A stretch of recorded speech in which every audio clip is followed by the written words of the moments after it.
for bridges, for railroads.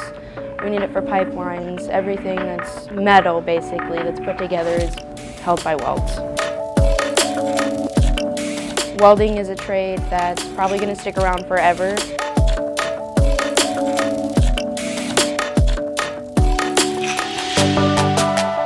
Learn stick, MIG, and TIG, which is everything you need to know. We get treated like employees, not students. We're held to a higher standard.